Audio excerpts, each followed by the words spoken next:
Hola, esto es Radio Incomex, el podcast donde conversamos de obligaciones, ideas e información relevante que las empresas en México deben saber.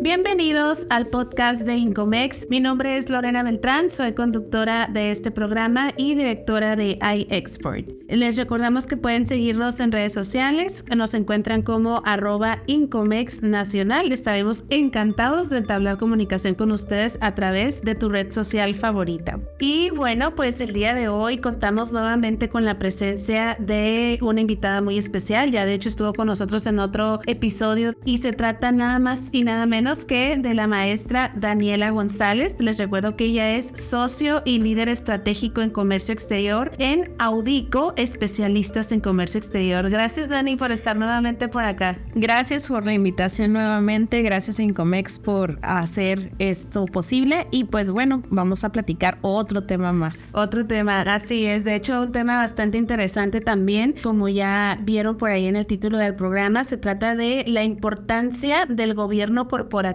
en el comercio exterior. Y platicando un poquito antes de iniciar la grabación, le decía a Daniela, pero ¿cómo debo interpretar, no, el concepto de gobierno corporativo? Porque no sabía si nos íbamos a enfocar en algo de la dirección, en la gerencia de una planta o a un tema corporativo a nivel global, pero en realidad el enfoque es mucho más práctico para evitar que temas de forma afecten temas de fondo, ¿no? A las empresas con mayor repercusión. Así es. Últimamente hemos tenido bastantes puntos de rechazo en cuanto a ciertos trámites, incluso en la parte de certificaciones, padrones de importadores, y todo tiene que ver con las formalidades, como decías. Muchas veces hemos hecho algún trámite recurrente o en la certificación y nada más le damos ese check, en el checkbox de decir, sí, ya lo sigo cumpliendo, pero la autoridad ha avanzado ahorita a tal punto que se han vuelto más minuciosos en las revisiones de documentos y es en donde empieza a cobrar relevancia el revisar la parte de gobierno corporativo, la parte corporativista de mi información, de lo que yo estoy, dándole a la autoridad, ya sea en un trámite, una certificación, y que tenga una concordancia que sea ahora sí que acorde, armónico a lo que estemos presentando, y derivado de eso, pues muchos de los puntos la autoridad ha detectado que hemos estado presentando información que no cumple esos puntos principales. Entonces de ahí radica este tema. Han sido bastantes colegas o incluso pues asociaciones que han tenido este tipo de rechazos o de cambios de criterios y que nos van haciendo que subamos esa tablita o rayita de cumplimiento y empecemos a mejorar esos puntos y hagamos nuestro checklist de ahora ya vamos a mejorar esta parte. Yo recuerdo, cuando empezó, por ejemplo, sé que lo dices en trámites diversos, ¿no? Como ya mencionaba, certificaciones, padrón de importadores, algunos otros, pero sí recuerdo, por ejemplo, en el caso específico de la certificación de IVA, pues tú también recordarás, en el 2014-2015 era como que tú esto cumple, ¿no? O sea, y se presentaba el perfil, toda la información, los diagramas, pero sí nos ha tocado ver el año pasado, por ejemplo, que una empresa, de hecho, le cancelaron su certificación de IVA porque su proceso productivo presentado en el 2014 no coincidía con el proceso productivo actual. Y pues obvio fue un problemón, imagínate, no tienen de hecho hasta la fecha certificación porque se las cancelaron. También tuvo que ver un tema de falta de seguimiento, o sea, definitivamente porque tuvieron un periodo por ahí que pudieron haber contestado y tratado de quedarse con la certificación, que no lo hicieron de manera apropiada y bueno, finalmente se las cancelaron, pero a lo que voy es que fue a raíz de que su proceso productivo ya no coincidía con el presentado hace 7-8 años, ¿no? Sí, correcto. Y ese punto, por ejemplo, es parte de esos puntos que quería comentar en la cuestión de cómo es que nosotros tenemos esa estructura, qué es lo que en su momento tenemos dado de alta en economía como actividades, ya sea si es un industrial o servicios, qué servicios tengo dados de alta, si tengo esa evidencia, que también es un punto importante, tener ese archivo documental, de tener esa evidencia de que sí estoy autorizado para, y dentro de eso es revisar mucho la parte del objeto social, que ahí empezamos con precisamente temas de corporativo,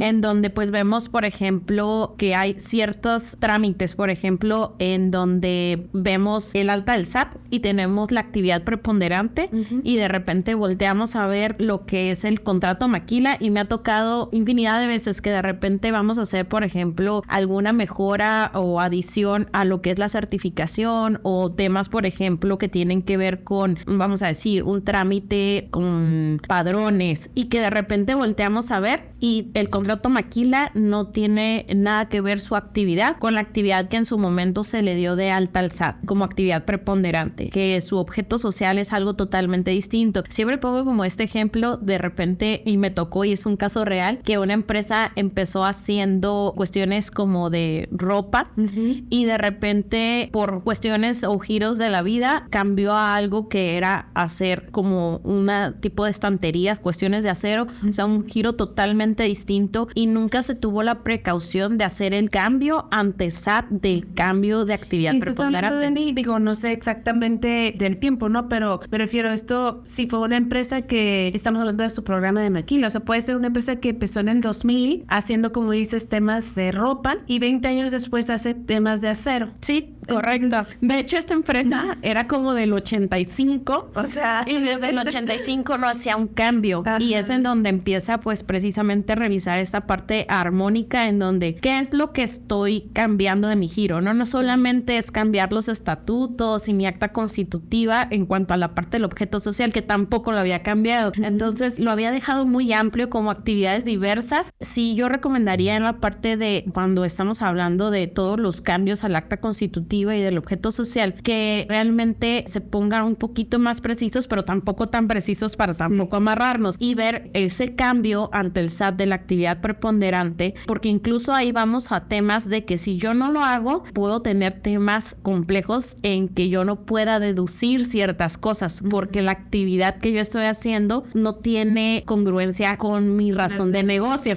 Entonces, también ahí empiezan temas fiscales que de repente dicen, bueno, ¿en qué puede afectar? Puede afectar en temas fiscales, puede afectar en temas de comercio exterior y puede afectar en la cuestión precisamente de nuestra tramitología. Y vemos, por ejemplo, esta parte del objeto social la hemos visto mucho en lo que son los padrones de importadores sectoriales específicos que nos piden que les autoricen porque no coincide con su objeto social, porque incluso dentro de eso luego nos piden documentación que tiene que ver con mi acta constitutiva. Obviamente te piden el alta del SAT, y luego también vemos el tema de mis contratos maquilas o órdenes de compra, y que todo va amarrado. Entonces, si de repente, como te decía, empezaste haciendo textil y de repente ahorita ya empiezas a trabajar algo de acero y para eso quieres pedir este padrón sectorial, pues evidentemente te lo van a rechazar. También, por ejemplo, dentro de los cambios que hubo ahora en economía en el año pasado, en mayo, se hizo mucho refuerzo de todos estos trámites que tienen que ver con programas nuevos de IMEX, programas nuevos de PROSEC, altas y bajas de domicilio, lo que tiene que ver con a lo mejor adiciones de servicios. La parte que yo siempre he destacado, por ejemplo, en participaciones que he tenido en webinars y eso, es que la parte que modificaron y que vale la pena voltear a ver es que te refuerzan mucho que todo eso que vayas a dar de alta tiene que cuadrar con el objeto social de la empresa. Entonces todo el mundo dijeron, quedó igual, o a lo mejor, es que le redujeron cosas a la fe de hechos, o sabes que eso ya no va a llevar fe de hechos, pero la parte importante o que se tenían que voltear a ver es si lo que yo ahorita estoy haciendo tiene armonía con lo que estoy presentando en trámite. Entonces realmente no está viendo eso, y te lo comento porque hay en el número de trámites que luego tenemos, lo más frecuente, altas y bajas de domicilio, y de repente cuando ves un alta y que te piden información y te das cuenta que lo que es el alta del RFC traes una actividad distinta, en tu contrato maquila nada que ver lo que estás poniendo, y de repente también volteas y ves la parte en donde no hay un seguimiento a mi acta constitutiva o a las reformas que ha tenido la sociedad, y pues no guarda una relación. Entonces empiezan los rechazos. El año pasado hubo muchos. También contratos de arrendamiento, ¿no? Que no estén actualizados. Correcto. Los contratos de arrendamiento también forman parte de lo que es la estructura de la parte corporativista, y que dentro de ese tipo de contratos de arrendamiento generalmente te dicen, bueno, ya lo que más se está enfocando a la autoridad es que te dicen, sabes que tiene que tener una fecha cierta. No nada más es como cuando la quieran renovar, porque a veces lo dejaban indefinido o a petición de las partes, no, ya te están pidiendo una fecha cierta. Casi siempre pues andan rondando entre los 5 o 10 años por lo que nos están solicitando. Y otro tipo de situaciones que también dentro de eso mismo y que también guarda relación con el objeto social, de repente dicen, bueno, ya vimos que el domicilio sí cumple con todas las características de acuerdo al alta que dimos con el SAT, pero no nos damos cuenta si, por ejemplo, el que me está arrendando la nave le puso para qué efectos eran. Y a veces de repente iniciamos cuando estamos con un proyecto nuevo de, lo voy a poner, no sé, como bodega de almacenaje. Y de repente pasa el tiempo y ya lo hacemos ahí una parte del proceso productivo. Entonces de repente hay ciertas cláusulas que te dice para qué va a ser utilizado. Y en esa parte, si todavía está para almacenaje y no está como actividad industrial o actividad industrial pesada, ha habido muchas situaciones en las que, por ejemplo, en revisiones de cumplimiento por parte del área de certificación y BIEPS o en alguna visita de economía, de las pocas que se han estado dando ahorita en este año, sí te han cuestionado, no está cumpliendo tu contrato porque está limitado la actividad que puedes realizar dentro de esa nave industrial. ¿Cómo está tu inventario en comparación con la información del SAT? Con iExport Web, además de gestionar los inventarios de tus importaciones temporales, puedes comprobar que la información que tienes de tu anexo 24 coincide con la base de datos que posee la autoridad en el anexo 30. El módulo de Compliance analiza la información a nivel pedimento, TXT de tu agente aduanal o factura para detectar los errores que hay que corregir para una correcta administración de tu comercio exterior. No lo pienses más y automatiza tus tareas de comercio exterior. Conoce más de este módulo en nuestro anexo 24 en www.iexport.com.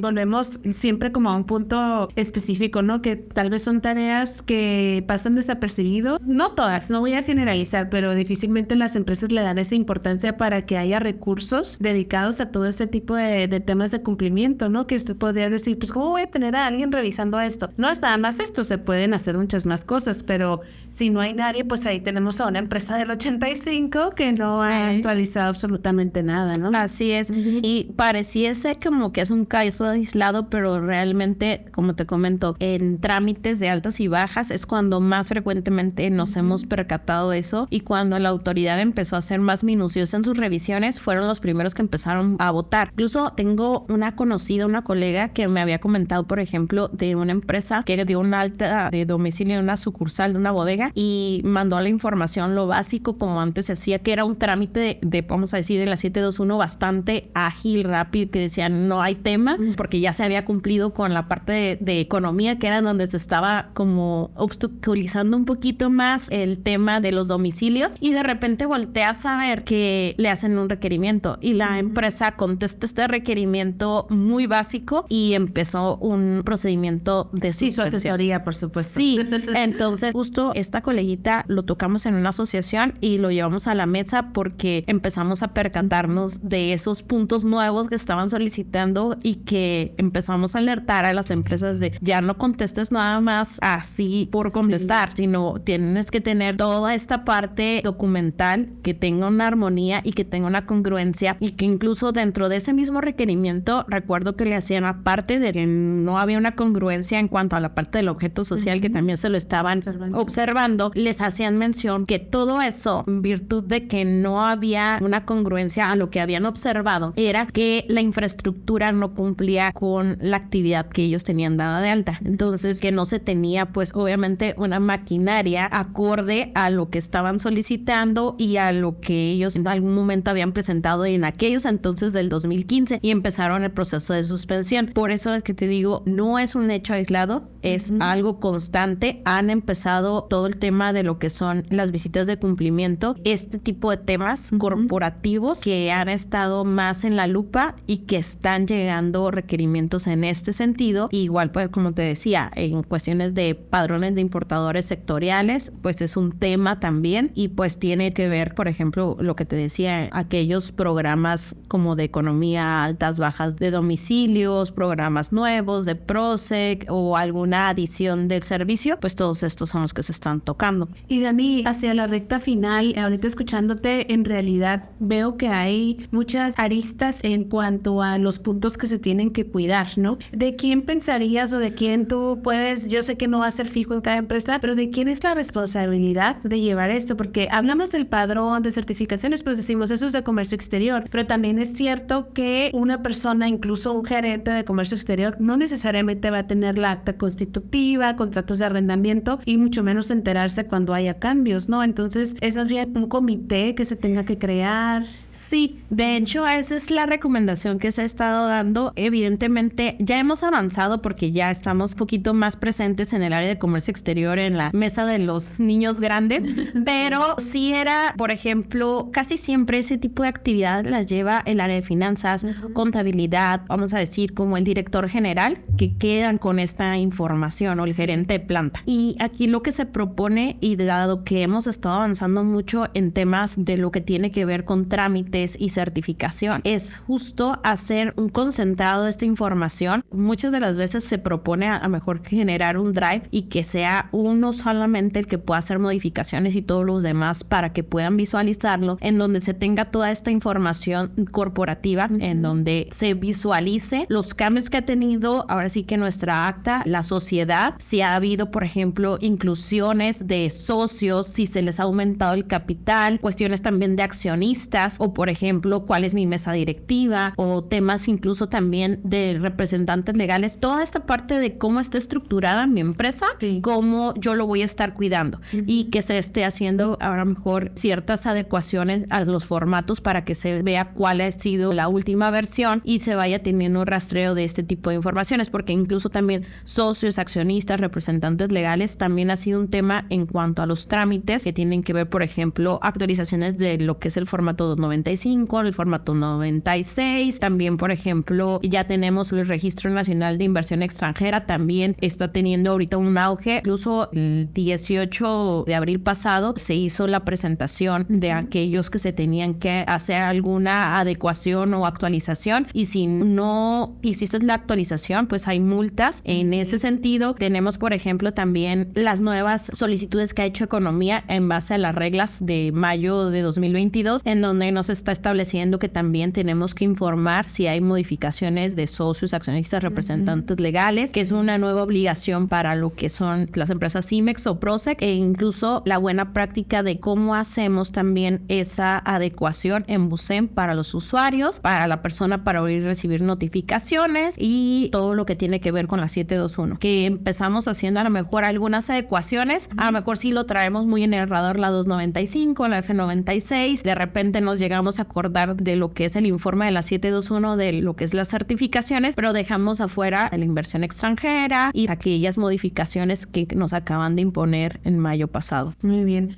Oye, Dani, ¿y ustedes en Audico, si alguien de los que nos están escuchando tal vez quiere como algún procedimiento, ustedes les pueden ayudar a establecerlo e implementarlo? Sí, de hecho, de lo que hemos estado trabajando, de lo que es, vamos a decir, octubre de 2022 a la fecha, hemos estado haciendo una campaña precisamente para reforzar estos puntos, para que empiecen a tener estas buenas prácticas y empiecen esa limpia de la información y quedes con la información que realmente ahorita estás trabajando, que sea una información armónica y que las empresas al momento en que reciban a cualquier tipo de autoridad, ellas tengan la certeza de que está totalmente actualizado su expediente corporativo. Pues hay tantas cosas por las que la autoridad puede hacer requerimientos y sanciones que dices, pues mínimo lo básico, no en orden, ¿no?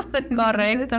Muy bien. Dani, no sé si algo más que quieras agregar al respecto. No, pues solamente sería reforzar ese punto. Sí sería muy, muy bueno el reforzar que estas áreas se involucraran un poquito a estos temas corporativos. A veces decimos, el área de comercio exterior es ajena a estos temas, pero ya no. Ahora ya tenemos que saber de transportes, tenemos que saber de contabilidad, tenemos que saber de cuestiones de gobierno corporativo y empezar también, pues ahora sí que la capacitación de nuestro personal es bastante vital, y el llevar este tipo de asuntos a la mesa directiva y que también nos incluyan y que podamos reforzar, pues ahora sí por el bien de la empresa, ese RFC, cuidarlo como... Sí, y más ahorita, pues que digo, ya mencionaba yo al principio, ¿no? Una empresa que le cancelaron su certificación, problemas con el anexo 30, justo hoy en la mañana me hablaba otra clienta por otro tema, pero le cancelaron su OEA, operador como autorizado. Son muchas cosas las que hay que cuidar, entonces sí, definitivamente poner en orden,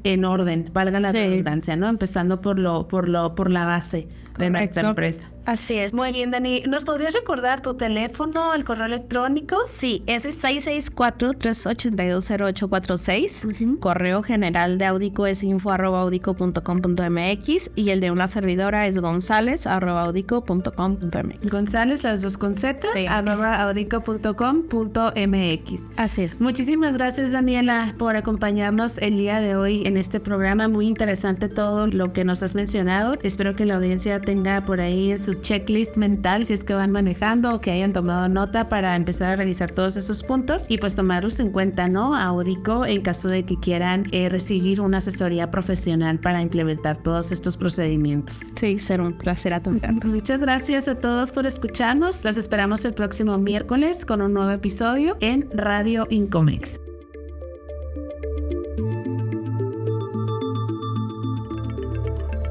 Hemos llegado al final de este episodio. No olvides suscribirte a este podcast en Spotify, Amazon Music y Google Podcast. Para mantenerte informado sobre este y otros temas, visita nuestra página web y nuestras redes sociales. Hasta la próxima.